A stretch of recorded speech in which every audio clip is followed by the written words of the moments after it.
You are now listening to Post Mortem with Mick Garris on the Dread Podcast Network, where the most influential voices in horror cinema will spill their guts to the renowned horror director, writer, and producer.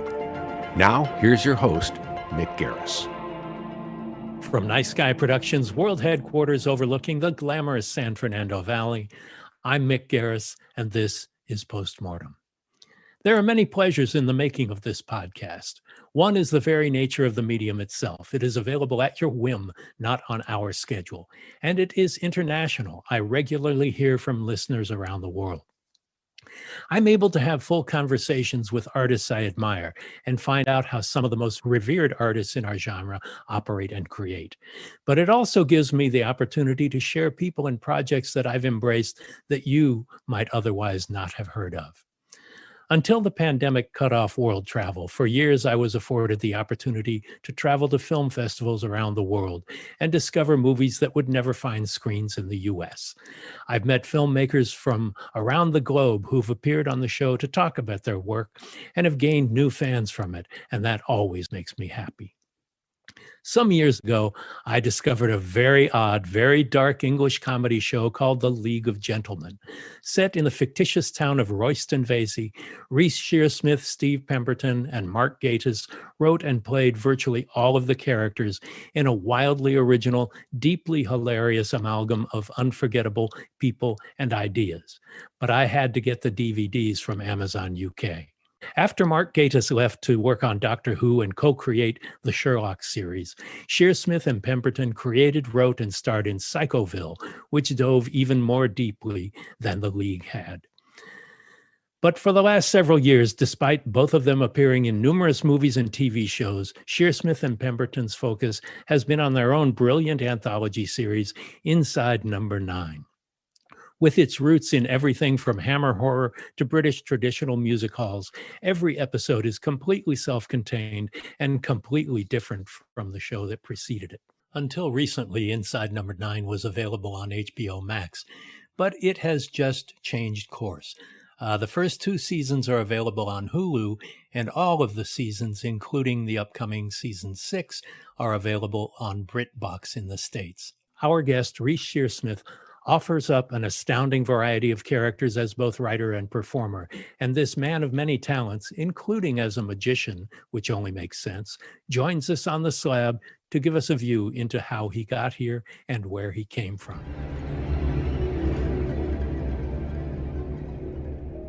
You know, there's something special about having a physical copy of a horror movie to add to your collection. I recently discovered Horror Pack, a subscription box that sends you 4 horror movies on Blu-ray or DVD each and every month. The Blu-ray pack always has a Horror Pack limited edition plus 3 other titles. The packs have a mixture of independent and mainstream horror, starting at $19.99 with free U.S. shipping for DVD or $24.99 for Blu-ray. Use code POSTMORTEM to get $3 off your first pack at horrorpack.com. That's horrorpack.com, HORRORPACK.com. Now that we're based at the Dread Podcast Network, I'd love to bring you up to date on some of the Dread Presents movie releases. Now available from Dread Presents is For the Sake of Vicious, where an overworked nurse returns home to find a maniac hiding out with a bruised and beaten hostage. When an unexpected wave of violent intruders descend upon her home, it becomes a fight for survival. Available on demand everywhere and on Blu-ray. Now available also from Dread Presents, Benny Loves You. Jack, a man desperate to improve his life, throws away his beloved childhood plush, Benny. It's a move that has disastrous consequences when Benny springs to life with deadly intentions. Available on demand everywhere and on Blu-ray June 8th. Coming soon from Dread Presents, Queen of Spades. According to legend, an ominous entity known as the Queen of Spades can be summoned by performing an ancient ritual. 4 teenagers summon the Queen of Spades, but they could never imagine the horrors that await them. Available on demand everywhere on June 15th and on Blu-ray June 29th. So check out the upcoming and current releases from Dread Presents now. Reece, thank you so much for joining us here. You're very welcome. Lovely to meet you, Mick. And thank you for that very flattering introduction. Probably not deserved. Very heartfelt and truly deserved. So tell me where it started. You grew up in Hull. Were you a showy kid, the smart ass in the class, or were you the opposite of that? Yeah, I think you can probably tell that I was very quiet, reading Edgar Allan Poe behind closed curtains in the summer months. My mum saying, "Go outside and play. It's a lovely day." And I was a monster kid, as you would probably no doubt have guessed. I was obsessed with quite dark humor from as long as I can remember, really. I mean, it genuinely was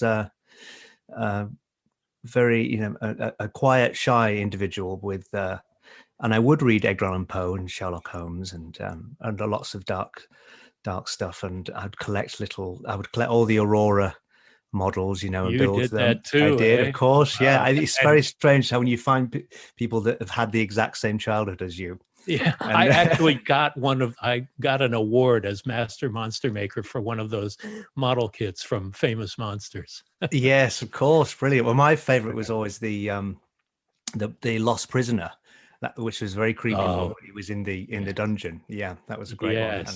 And shredded flesh. So yeah, absolutely. Yeah. And the Lon Chaney, of course, was always terrifying when his mask was revealed. So yeah, I was from a very early age exposed, probably too young, to first of all the Universal monsters, because they were all on BBC Two at late night on a Saturday night. They would have a horror double bill of a Universal and then usually a Hammer. Nice. That would start at about 1:05 in the morning. So for a little kid who was about 11 or 12, should not be staying up and watching these things. Did you have to set an alarm clock so that you could be able to be up at 1? Yeah. Yes, exactly. Yeah, I would creep down and turn the TV back on, and suddenly there would be, Horror Express or Brides of Frankenstein or Freaks. Even I remember seeing Freaks far too early in one Easter. Wow. So yeah, amazing. And that was really the start of a lifelong obsession with horror that turned into, as we'll get onto, I'm not sure, a mixture of horror and comedy as well, because of course the two are so finely linked. And those are my two loves, really. That's really fantastic. So did you perform as a kid? Yeah, I loved it. I didn't really ever do much of it. I remember the very first thing I ever starred in was a small role as the Cowardly Lion, and we did a school production of The Wizard of Oz, and I just remember being very excited and pleased with the laughter that I was getting. So that was like a light bulb moment of thinking, this is good fun, from someone who was very shy to a sort of controlled environment where I was made to be the attention seeker, but it wasn't me actually. It was this once removed version of me that was allowed to be bigger and more bold than the real Reece, because I'm still very shy actually, I think, but as a lot of actors are. Yeah. And it's sort of through the medium of playing a part and having rehearsed lines that I'm able to sort of go through the door and be a bolder extrovert, where actually I am actually quite quiet, private person, really. But people can't quite believe that, I don't think. And it's strange of actors, isn't it? You think they're such a bold personality, or they feel so alive in the room, and then you meet these people and they're cripplingly shy, and it's really surprising. Right. Well, they're able to wear the costume of a character, and yeah, it's not them, it's the character. That's right. And yet the character only works if you connect to it personally in a very real sense. Absolutely, yes. It's not everyone that can do it, I suppose. And that's the odd thing about you often see the trajectory of people that begin in stand-up, and it's great when a stand-up can suddenly be a great actor as well, because that's not always necessarily so, I don't think. Because I think being a stand-up in comedy is a very different, I could never do that, where I know it's a version of themselves, but to sort of stand there and be apparently yourself and just riffing on these thoughts, obviously all rehearsed and everything. Yeah, just seemingly exposed as yourself. Yeah, that's something I would be quite alarmed at. Well, but, when you went to Bretton Hall, did you study theater, or was this entirely an outside activity for you? It was, yes, it was. Well, I was very good at art as well when I was little. And when I arrived at the crossroads of what I was going to do with my future, it was either going to be art or it would in some sort of graphic design. I was obsessed with Creepshow, of course. And I made my own Creepshow comics on riffing on the stories. Fantastic. And drew them all and everything. And yeah, Bernie Wrightson was a huge inspiration, and Jack Kamen and all the rest of the EC comics was, again, a childhood love. And I was able to get Bernie Wrightson to do all of the paintings for the movie I did called Riding the Bullet. Yes. Came up to Vancouver and did all the wall paintings and everything. Oh my goodness, amazing! Such a god of the arts. Of the absolutely, yes, absolutely. That must have been such a thrill. I mean, yeah, amazing. Every single drawing and painting you ever see of his, you just go, wow, that's just beautiful. And so I arrived at the crossroads of what I should do with my future, and I decided that instead of trying art, which was all on the cards, I'd got very good grades at my A levels, and I got a place at the graphic art design college in the north, and I didn't do it. I suddenly decided to switch and try acting, because I thought, if I never try it now, this is the point where I think I'll be able to look back and regret not trying it. So I was hedging my bets by going to Bretton Hall, which was a degree in theatre arts. So it wasn't quite a drama school, but I thought, well, if I fail, I could end up doing what they all do, which is teach it. Those who can do, those who can't teach. So I decided that I would have it up my sleeve. So but in the meantime, having decided that's what would happen, I wrote, because I was always a big special effects and makeup and horror dabbler, and I bought lots of makeup, and I'd try makeup on myself. I would cast my own face, and I would make hands and gashed foreheads, etc., etc. And I wrote to Chris Tucker, who was the makeup man behind The Elephant Man and The Company of Wolves, and lots of great special effects and makeup. Brilliant. And he suddenly, out of the blue, wrote back to me, and he said, do you want to come and apprenticeship work with me? And this was like, wow. And I decided I was going to act, and I suddenly thought, this is incredible. I cannot believe this man. There's just, and so I went to his mansion in Pangbourne, where he lives, and I sort of worked with him, with a group of these other guys that were there doing the special effects and slush molding for the Phantom of the Opera, because he'd just done the makeup for Michael Crawford as the Phantom that was on in the musical. And I was sort of day to day making the slush molds that were going to Toronto and Chicago and New York and all, because the show was around the world. And it was the most amazing experience. But I still had this, because this light had been ignited about acting. I suddenly thought, what? I think I'm past wanting to do this now, despite the fact that this is an incredible opportunity for someone who would want to love to do this. And I also felt a monster kid. Yeah, absolutely. Yeah. And this was like, well, this is surely everything you ever wanted. And I was like, but I still had this doubt that it wasn't the right thing that I should be doing, despite the fact that I was immersed in the world of everything I loved. I was staying in a room with Gregory Peck's head from The Boys from Brazil, with his neck ripped out in the corner of one side, and awesome. The Elephant Man in the other. Amazing. So I couldn't believe it. I was like, look, there he is. But in the end, I left. It was because I slightly got cold feet about the setup as well. I didn't quite know what the situation was. It was like I was Jonathan Harker in Castle Dracula, essentially. I eventually thought, when does this end? And am I paid? It was just very sort of like, there was unspoken. I was just in the house. And so I literally sort of fled in the night one night. I just suddenly got cold feet about the whole experience and went. But an amazing man and a fantastic opportunity. And I felt terrible for sort of relinquishing it, because it was like, this would be so amazing for someone whose thing was special effects and makeup, because you couldn't get better in the hands of someone who was a complete master of the craft. But I didn't do it, and I went back home, and I did 3 years at Bretton Hall, and then I became a supposed actor, and tried bits and bobs. And it wasn't really until we had our own thing, which was the League, until that was the point when we sort of had that our reputations preceded us, and we then had 10 years of that on TV, and we worked through, and we've now become sort of thing in our own rights, and have managed to still stay in the game doing our horror comedies all in our separate ways. Well, what's amazing about it is that you went into it as an actor, but also as a writer. So you controlled your own destiny.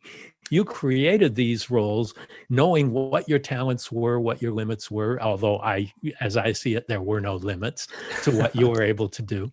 And so how did that come about? Was that something that came out of college, you and Gatiss and Pemberton?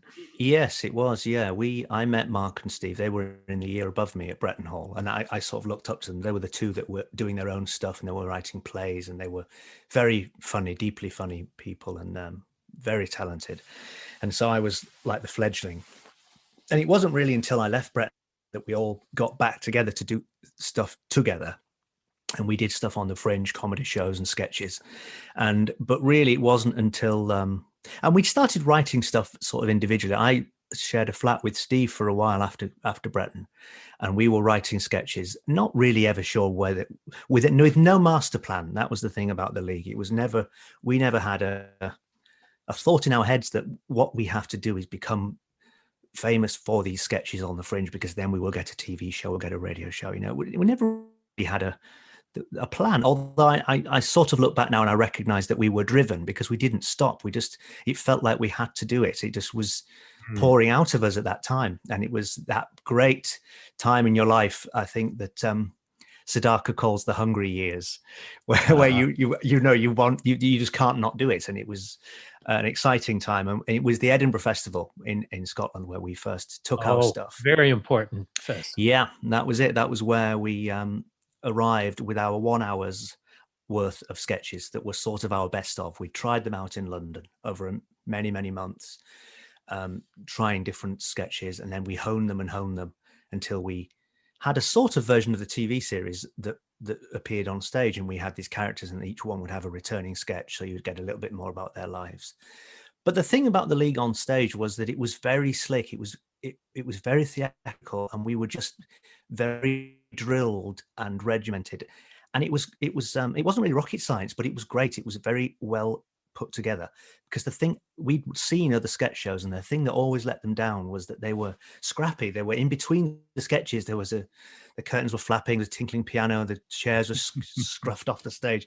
And we thought, we've got to be able to do it so that it's like watching a TV, like watching the sketches whiz by in a flash. And so I think that was partly what was impressive about our presentation of these things, because it didn't stop. It was very well orchestrated.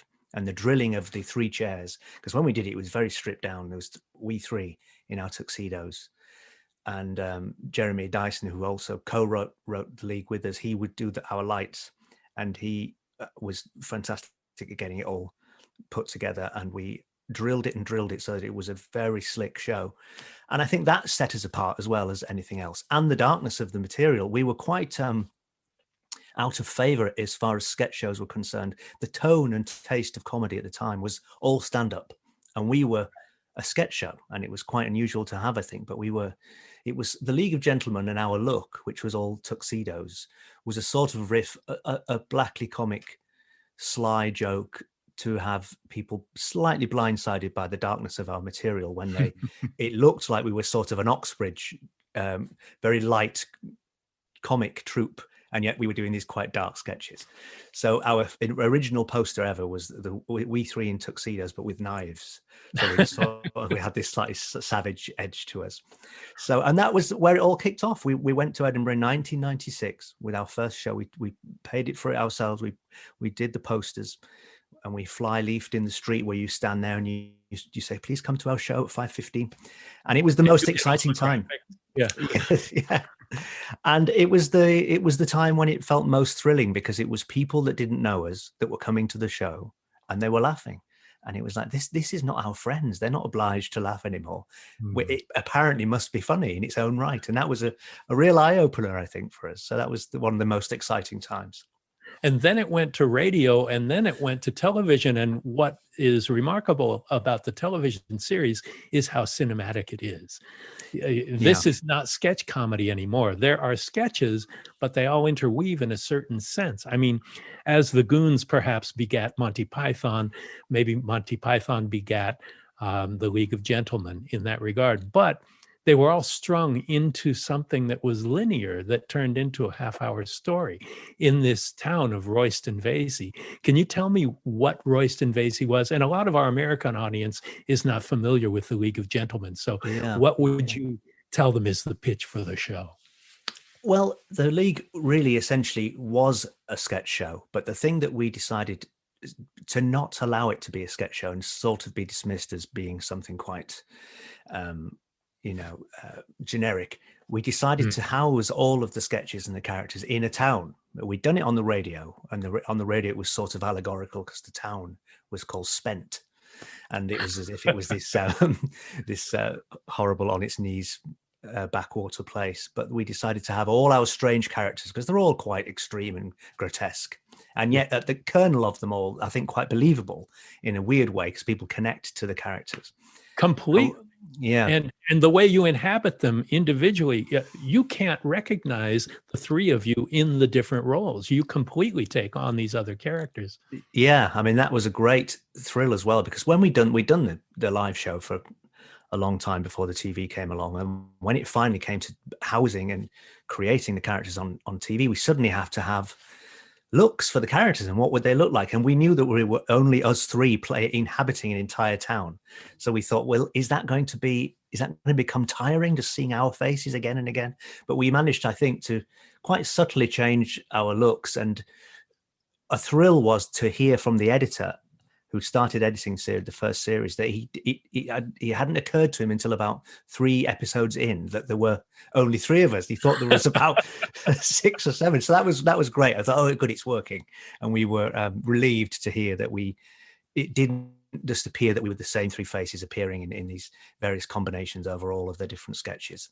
So essentially, the Royston Vasey became bigger than the sum of its parts, because the tone of the place and the oddness of the characters imbued the town with a sense of creepy dread, and that, I think, was only down to what the individual stories of the characters were doing. But housing the whole idea in a place gave it, elevated it into something else, I think, that felt more cinematic and more insidious, and kept you hooked with each one of these stories. And as the character of Benjamin, who was this man, quite young man then, who turned up in the town to see his cousin and stay with his strange uncle and aunt, was the person that was the eyes of the audience. He was sort of the most normal character, and he experienced Royston Vasey the way that any normal person would, and see all these very strange individuals that did all these very odd things. But it was great fun, and we were young and quite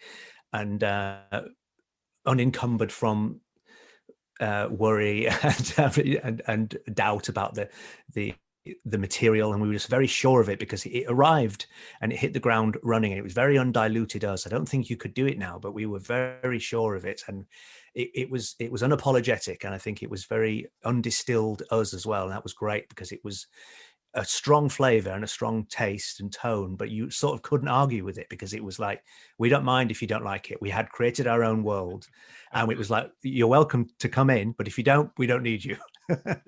That's the best way to go forward. Yeah.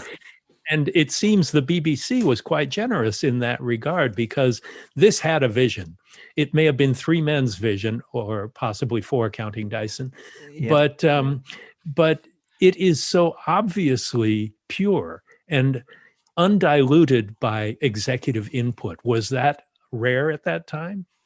Yes, I think it was rare. And I think at one point, I remember we were told many months afterward that when we were on one of the recce's for the place that would become the town, because we filmed it in a little town called Hadfield in Yorkshire and Lancashire, and we were looking at various towns and driving to the next one and looking, is this grim enough? Is this horrible enough? And we were trying to pick a horrible place.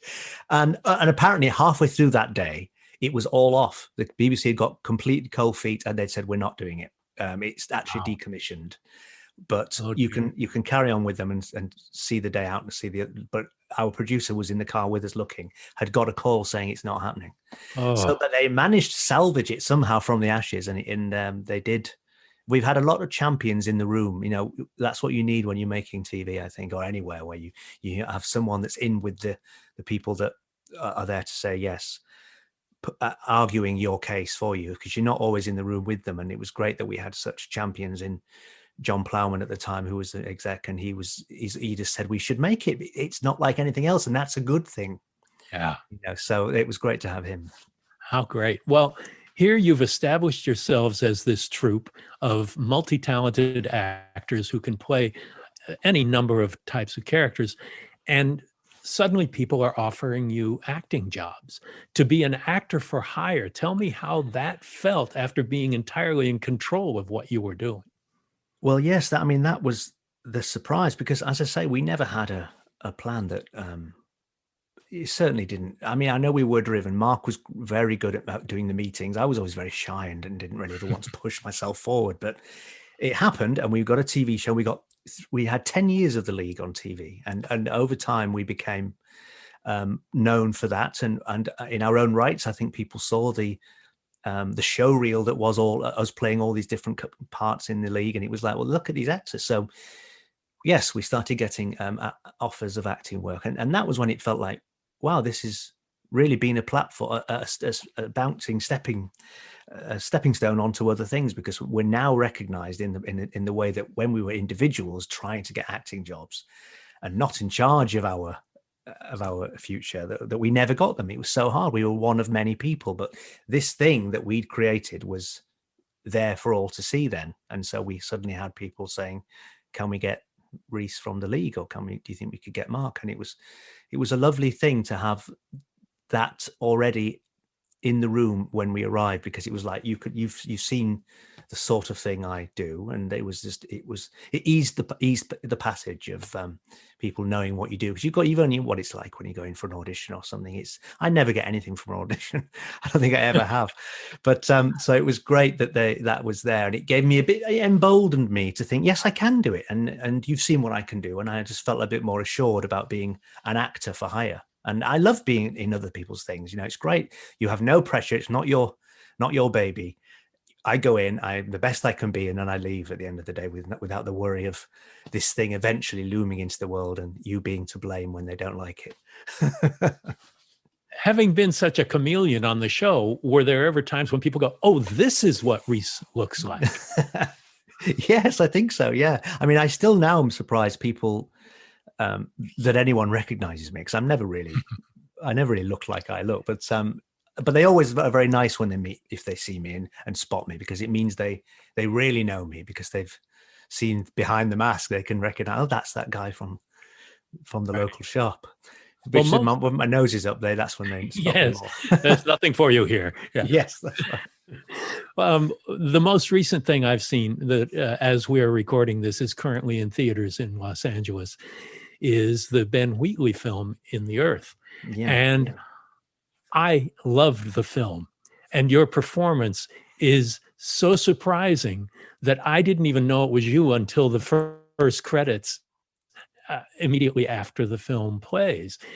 But not only is it surprising that it's you, but there's a turn in this character that is so unanticipated, because it is so well played, that he's a certain kind of character, but what he's capable of is something you would never expect.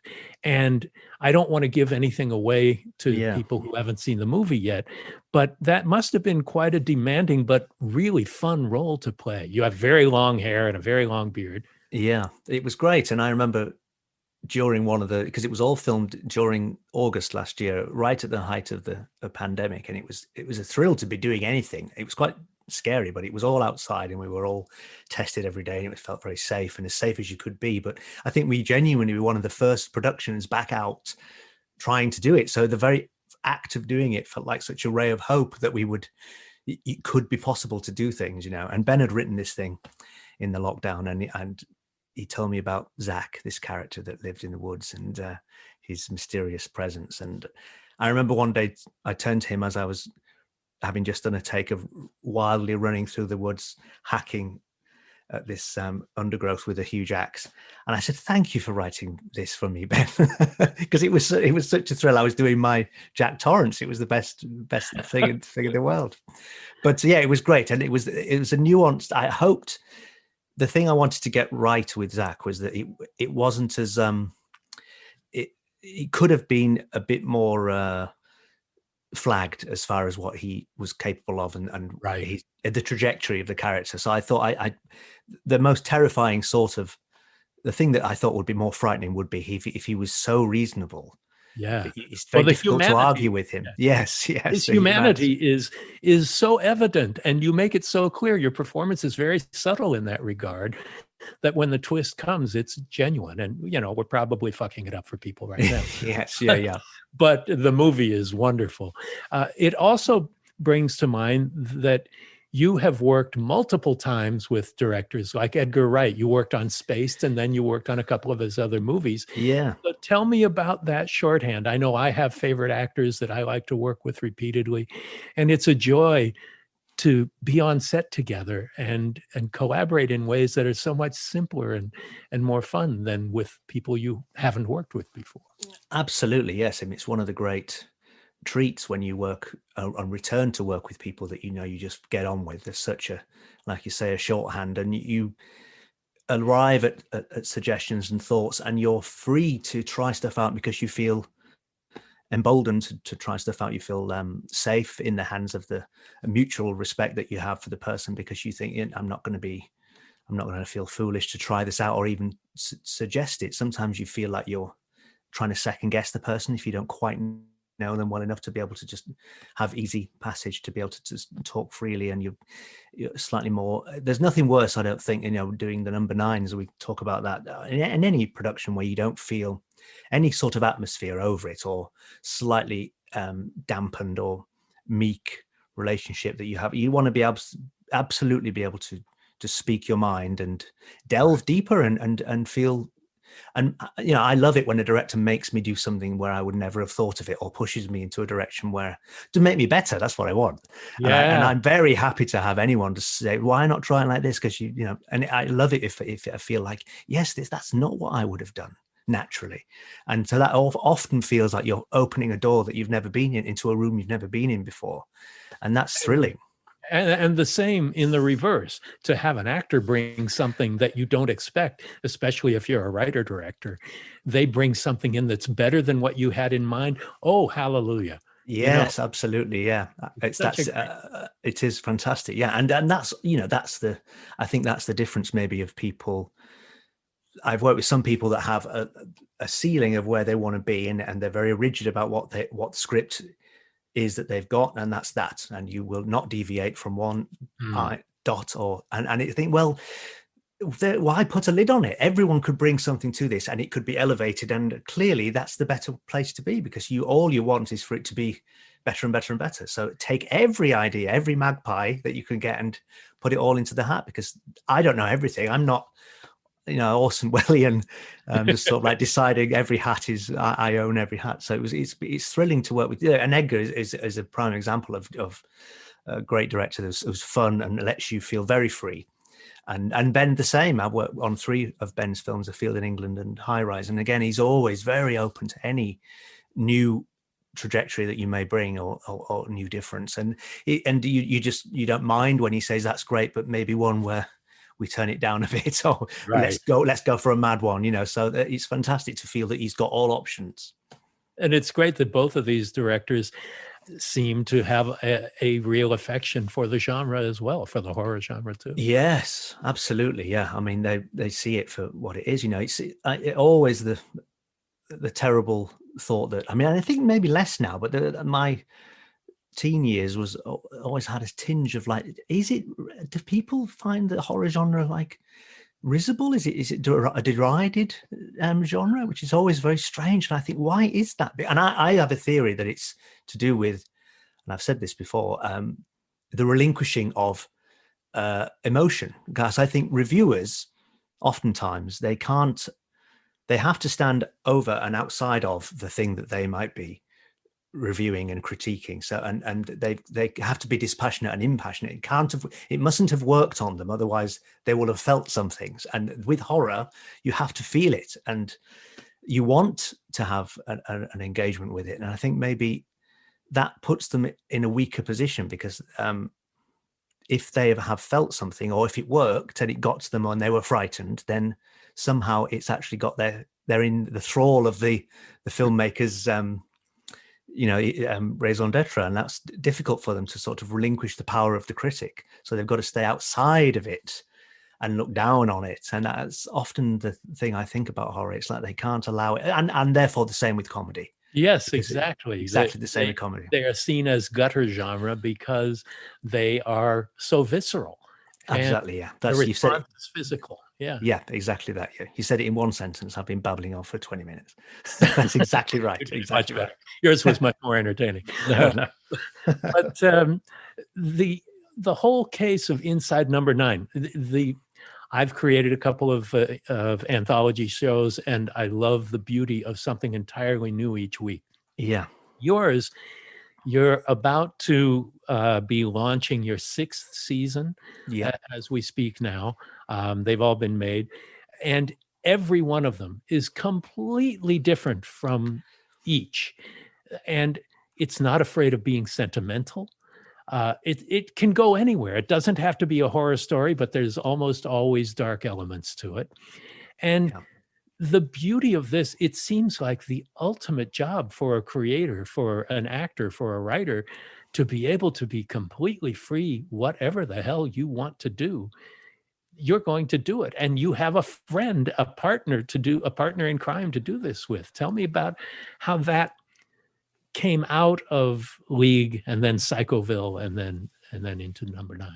Yeah, I mean, you have described the sort of the blessed life that I lead, because I can't quite believe that we are, from 2011, when we first thought of the idea of Inside Number 9, we'd still be doing it in this year, in 2021. It's incredible. But we'd finished Psychoville, which was very much a narrative-driven show. We really wanted, at the time, we were looking at the box sets that were arriving and the cliffhanger endings. It was 24 really that we were emulating. We thought, let's have a horror comedy 24 where you can't wait to watch the next one. That was basically our thought. Having done the League and being very sketch show based, our writing was turning more and more to a narrative storylines, and we wanted to sort of embrace that and write a big sprawling situation that you couldn't wait to watch the next one. And so we'd done that, and we got to the second series of Psychoville, and we went to have our meeting with the BBC, and we thought they would want a third, but we thought, if they don't, what do we say? And so we had up our sleeve the notion that we would return to the anthology show, the Tales of the Unexpected, Twilight Zone, Hammer House of Horror, Alfred Hitchcock Presents. There'd been a long lineage of brilliant, obviously fantastic anthology series, and they weren't doing them anymore. It was out of favor completely with TV execs. The received wisdom was that you want to hook an audience in with an ongoing story. They want to see the same characters week upon week, and what happens to them, and why would they ever return if the characters were different the next week? Mm-hmm. And of course, that's the only people that think that are people that are making television, executive producers, because the real people, normal people, would watch. It doesn't matter. They haven't got a theory about why they like something. If it's good and a great story hooks you in, doesn't matter what it is.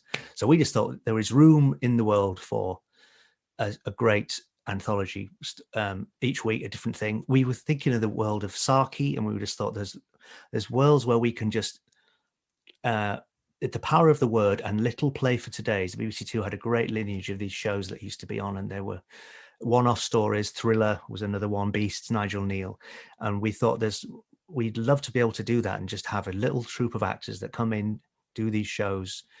We could tonally change it every week. The taste, it would be very scary one week, it would be totally slapstick the next week. We would experiment with the genre. I mean, this is what sort of emerged as we got commissioned series upon series, but initially we had our 6 stories, and they said, yes, make them. And by the end of before we'd even finished and the first series, they'd already commissioned the next series. Nice. And it was amazing. Yes. So we were on a roll, and we've managed. And now the enjoyment for us is that as I just said, we get to play with the way of telling stories. So using the TV genre how do we tell this story? We did our live Halloween episode that they asked us to do, and we're not really interested in doing it, but then we got excited when we got excited when we thought, but what if it goes wrong?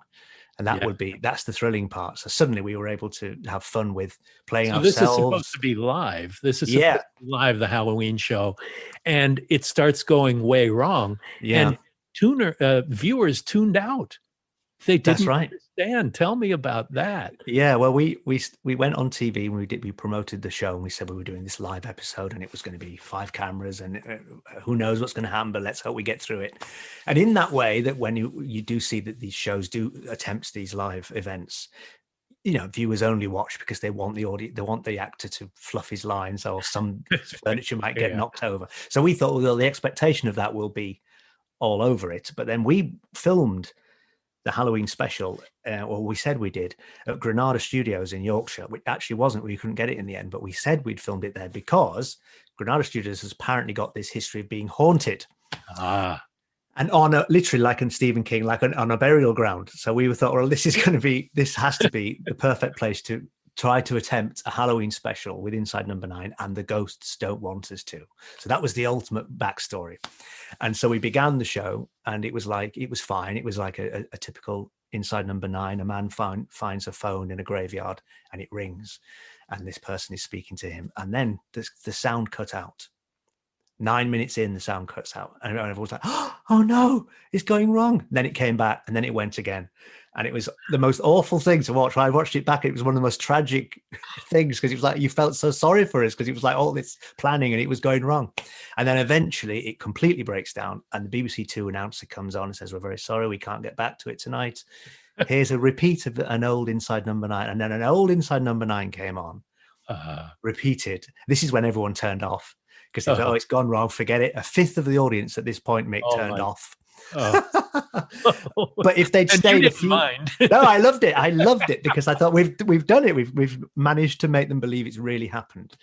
And then in the old footage of the old episode, we superimposed a ghost in the back that suddenly appears and ruins the shot. And then it cuts to the CCTV cameras of me and Steve in our dressing room, in our outfits, just talking. It's as if the cameras have been turned on. And from that moment on, it's sort of a found footage of the ghosts in the Granada Studios, sort of capturing what's happening to us as the actors whilst we wait to see if we will continue with the broadcast. And then a very strange sort of kaleidoscopic story unfolds with old archive footage of other happenings in the studio. And we eventually get chased and killed.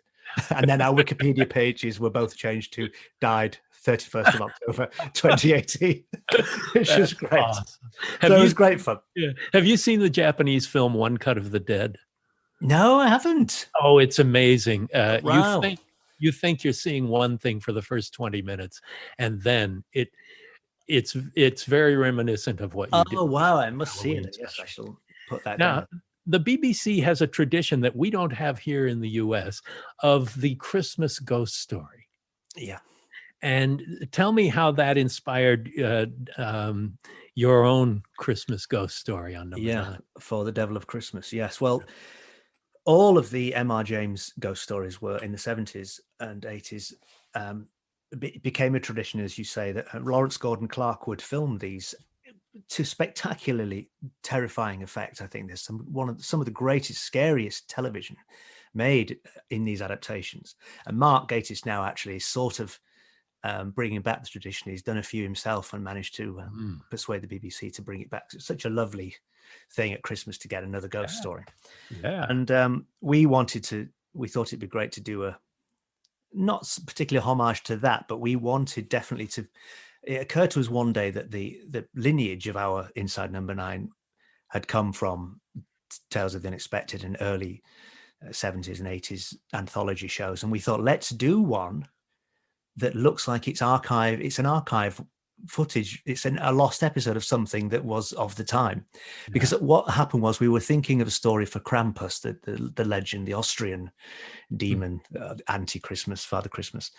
And we began writing it quite straight, and it just felt a bit hokey. It felt a little bit on the nose, and we thought this is sort of not good enough it doesn't hold up enough in its own right. But the thing that unlocked it for us was that if we put it through the prism of a more overt retelling in an earlier, in an 80s or 70s story, where you would have all the subtext and on its sleeve, and it was suddenly allowed to be as sort of bad as it was as a storyline, because all the exposition was fine, because that's how they used to do it then, and it was a little bit cruder.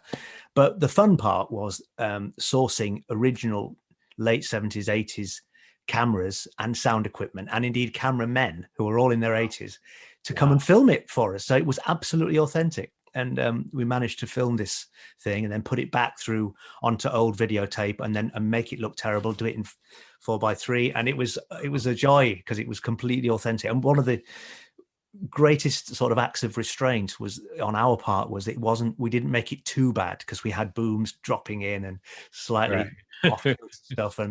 But it was, and the reveal of that was one of the most chilling I think we've ever done, because 3 or 4 minutes into watching this episode, that's like an old Hammer House of Horror or thriller or Alfred Hitchcock Presents, it stops, rewinds, and you hear the voice of the director start talking over it, and you become aware that you're watching a director's commentary of this old episode that's been found, and he's recalling, it seems, what it was like to film it. And then we get all the way through to the end, and you're listening to this man chatting about his work, and it ends up, the camera sort of gets wheeled off the set, and it's actually, this is a spoiler, you have been watching basically the setup for a snuff movie. So suddenly the character is killed on the set, and it isn't a director's commentary, it's a police interview with the director that filmed the snuff movie. So that's where it ends. So it's a great surprise at the end. That was a really, really great one, because it was on the one surface, it would have been fine to just do the homage and do the great pastiche, I think, and had our fun with the authenticity of it. But it was great to have this extra layer where it did genuinely sort of pay off that it was something else again. Yeah. Well, one of the most notable things about the show is how incredibly complicated it is, and how rehearsed everything is. I mean, everything twists and changes, and it is so labyrinthine. Yeah. And how it's done. I think of one of the episodes, Zanzibar, the Hotel Zanzibar, which is all done in rhyming Shakespearean couplets. It is so monstrously complicated to do. How much rehearsal goes into these shows? Yes, well, some are definite challenges that we very quickly wish we hadn't set ourselves. Especially with the Shakespeare one was a real challenge. It was like, why have we begun this? Trying to write in iambic pentameter, and that did get a lot of rehearsal. We had a week, I think, of rehearsal for that, because we thought we'll need it, because it was that was born from wanting to do a farce. We'd not quite done an episode number 9 that was a pure out and out farce, right? And then we thought, let's do a farce, but let's have the off bits of a farce. Farces are often, there's lots of shutting doors and people in and out of rooms. But we thought, let's assume there's a farce going on in all the hotel rooms, but our farce will be just in the corridor. So that's what and then we thought, and let's make it Shakespearean, so we could have the twins in the mix up with the twins, etc., etc. So that was great fun. But yes, one of the continual challenges of number 9 now, 6 series in, is to sort of not repeat ourselves and not feel like you're doing something that you've done before, and it's sort of wrapped. We know the nuts and bolts of what an episode consists of, and I sometimes think this is a good idea, but it's sort of that wrapped up in a different way. So with it just being the 2 of us, it's very adversarial, our relationship with the audience now, because they expect a jaw-dropping revelation, and it's hard to sort of maintain that. Especially when you go in knowing, their arms are folded and they're looking for all is not as it seems. Blow me away. Yeah. Yes, exactly. I dare you. Yeah. Well, following up Zanzibar was, you get Bernie Clifton's dressing room. Yes. You go back to, it couldn't be more different. And you are Bud Abbott to Steve's Lou Costello, but more in a music hall tradition, a British music hall tradition. So tell me about that. Did you love these the duo comedians that were from the music hall tradition, and how that had to have been a lot of work as well?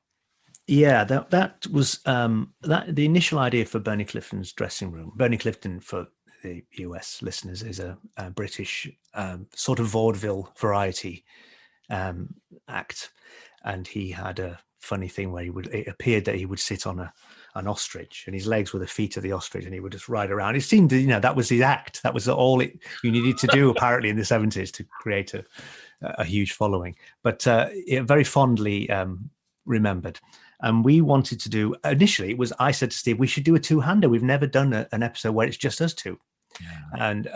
And so we thought, well, what could that be? And then we thought of Sunshine Boys, and we thought it would be great to be able to use somehow comedy within it. And so we thought of the scenario of a stand-up act, a double act that had sort of failed to not quite get through their heyday, and they'd split up. They'd become just regular. One of them was sort of clinging on to their heyday, and the other one had been completely put it behind him and was a businessman and very level-headed. And yet they were coming back to do one last act for this variety show. And it was really an exploration of, despite the fact that they were fictitious, it was me and Steve in a way, because we have known each other for 30 years, and it felt very biographical in a way, because it was about a friendship and the ups and downs. And the reveal in that, again, a spoiler if you haven't seen it, but it turns out that one of them is actually a ghost, and he's sort of, and he's at the wake. It's his the day of the funeral, and it's sort of the things he never said to his partner, and he's having this argument one last time. And it's a very poignant episode and very moving. And I think that's what surprises people about the number nines, because yes, we do silly ones and we do scary ones, but sometimes I think we do very emotional, heartfelt ones that blindside you they almost make you cry, And I think people are surprised that we do that as well. And that's that was why I brought that one up in particular, because you're not afraid of emotion in this. Yeah, absolutely. Yeah. It's not just about raising the hackles or making you giggle and the like. Yeah. And then on the other hand, total slapstick, A Quiet Night In is the first episode I saw.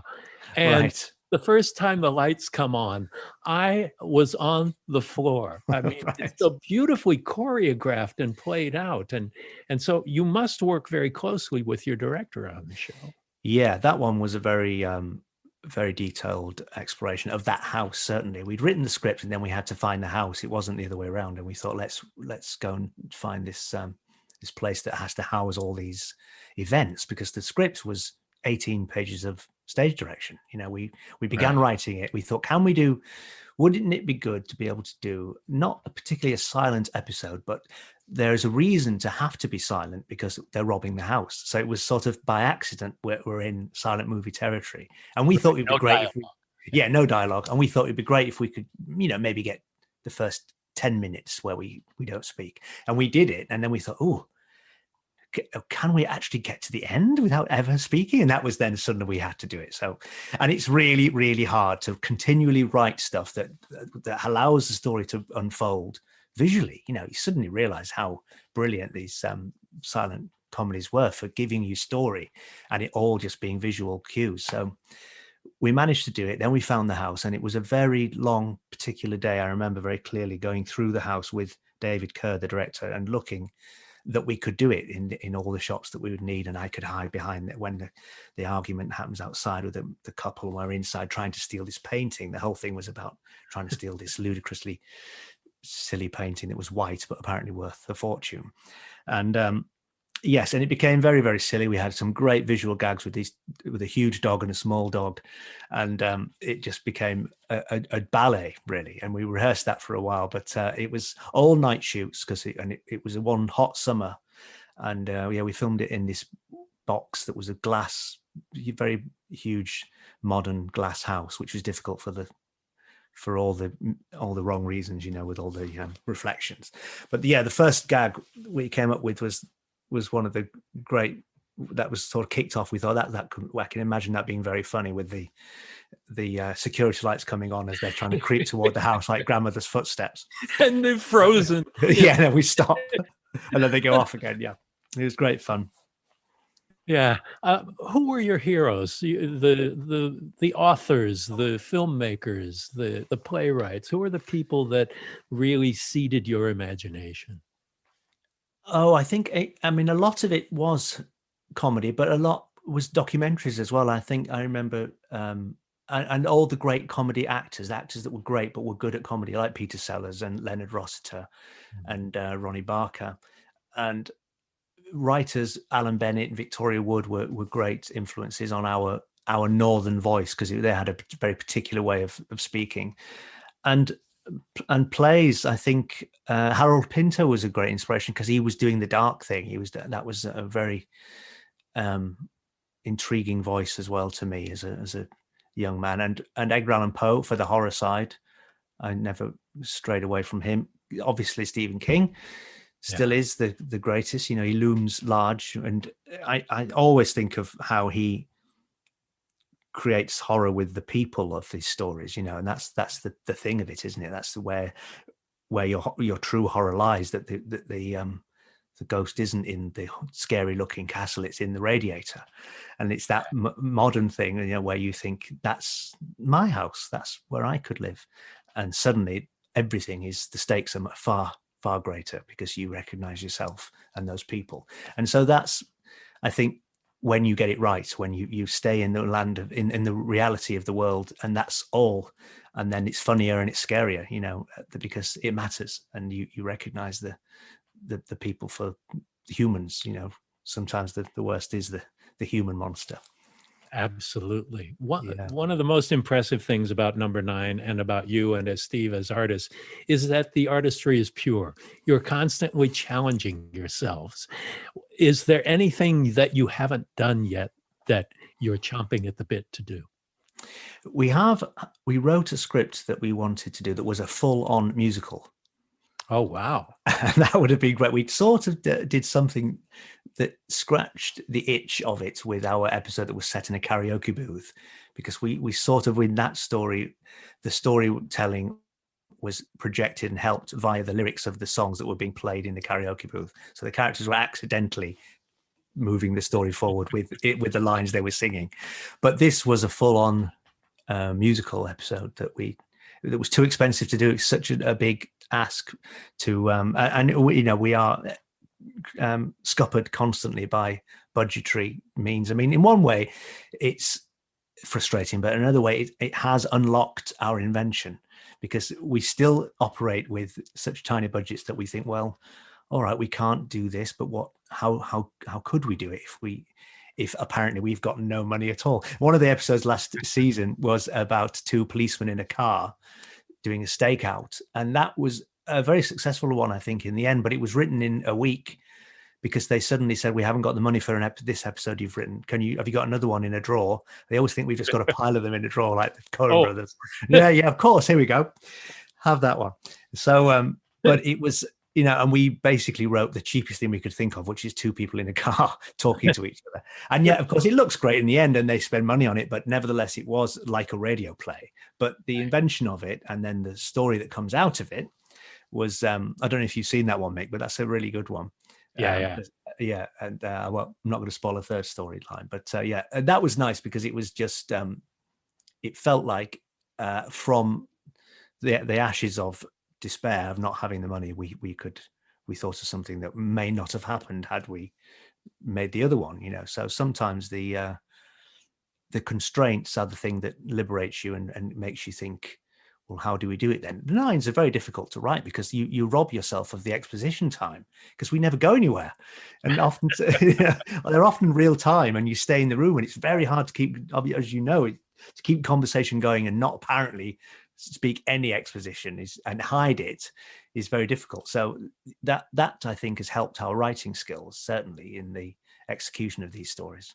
Well, beyond Number 9, for Reece Shearsmith personally, are there goals that you have not been able to tackle yet? Yeah, well, I'd love to do more acting in other people's things. I'd love and I'd like to do a film. I think me and Steve should write a film. We've never quite ever dared do it. I don't quite know what's holding us back, but Ben is always saying, write your film, I'll direct it. So write some horrible, gnarly old films. So we might do that. That would be great. I mean, I'm very happy with our lot. We keep getting recommissioned with the number 9s, and that's all consuming, you know. So we are always just sat in a room thinking, what we could do anything. What can we do? What should we do?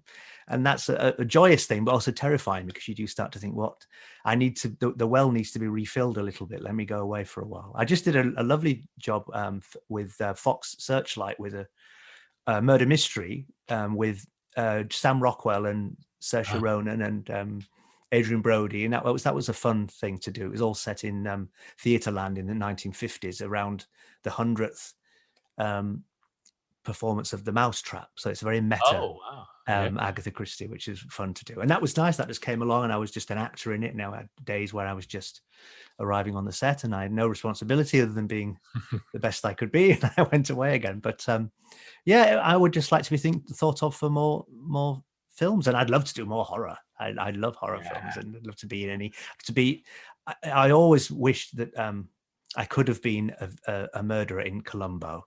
That's my one wish. That was the goal, and now it's I can't do it. Yeah. Well, Reece, I hope that we've whetted the appetite for some of the American audience that's not familiar with your work, but it's just a total pleasure to get to speak with you and find out how you operate and where you came from. Thank you so much, Mick. It's been a joy. Thank you. Awesome.